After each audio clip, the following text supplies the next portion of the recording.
Peux-tu nous dire quel type de lectrice tu es? Quand j'ai un bon rythme, j'ai tendance à lire au moins 2 à 3 romans par semaine, sans compter les mangas. Donc parfois, quand je lis beaucoup de mangas dans une semaine, je vais lire moins de romans, forcément.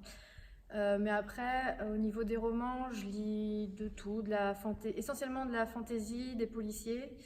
J'ai lu beaucoup de romances, donc maintenant je commence à être un peu compliquée, un peu difficile là-dessus. Mais après, du moment que l'histoire est intéressante, je peux lire à peu près n'importe quel genre. Je suis pas fixée sur des genres littéraires particuliers. Qu'est-ce qui t'a donné goût à la lecture? Probablement mon papa, parce qu'il m'emmenait tous les samedis à la bibliothèque et ben, je fouillais dans les étagères à la recherche des Agatha Christie. Je les ai à peu près tous lus quand j'étais petite. Et après, bah, les BD, pareil. Je suis passée par là et puis j'ai jamais vraiment arrêté.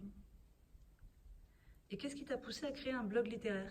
Bah, c'est Erika Boyer justement, parce qu'elle tenait avec trois amis le blog Plume Bleue. Et à chaque fois que je lisais un livre en commun avec eux, je venais poster mon commentaire, mon avis en commentaire. Et au bout d'un moment, je me suis dit, bah, au lieu de poster chez les autres, pourquoi je ne ferais pas carrément un blog où je posterais mes avis. Et un, un 31 décembre, j'attendais le lever du soleil au Japon. Et en attendant, bah, c'est là que j'ai démarré mon blog. Je me suis dit, allez, tu dois attendre 5 heures du matin que le soleil se lève, faut que tu t'occupes. Donc j'ai commencé mon blog comme ça, en racontant mon premier mois passé au Japon. Tu écris des chroniques. Est-ce que tu as déjà envisagé d'écrire un livre? Ah, j'ai déjà eu des idées qui me sont passées par là. Quand on lit des livres, il y a toujours des choses où on se dit, ah, moi, si je l'avais écrit, j'aurais plutôt fait ci ou j'aurais plutôt fait ça. Mais je pense pas que je me lancerai un jour. J'ai pas je trouve pas que j'ai la plume qui est suffisamment bien pour pouvoir écrire quelque chose de correct. Quand je vois, c'est l'inconvénient aussi quand on lit aussi des auto-édités, c'est que ben, on voit le travail qu'il y a derrière et je me sens pas capable, à côté de ma vie personnelle, de faire ça.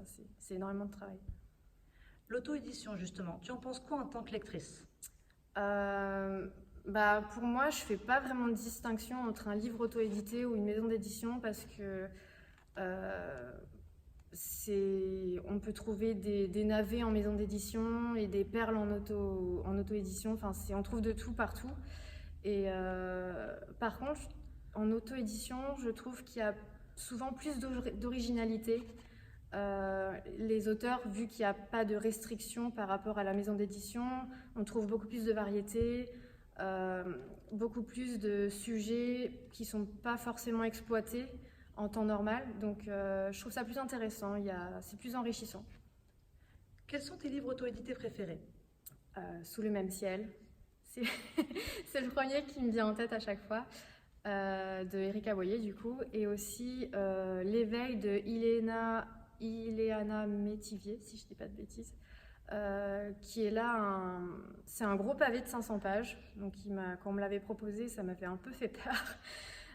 Mais c'était très intéressant, il y a des joutes verbales entre les deux protagonistes, et c'était vraiment sur des sujets d'actualité, manifestation, jeunesse, éducation, et c'était, même si c'est pas du tout le type de sujet que je lis d'habitude, c'était très intéressant et j'ai pas vu les pages défiler. Un petit mot pour la fin?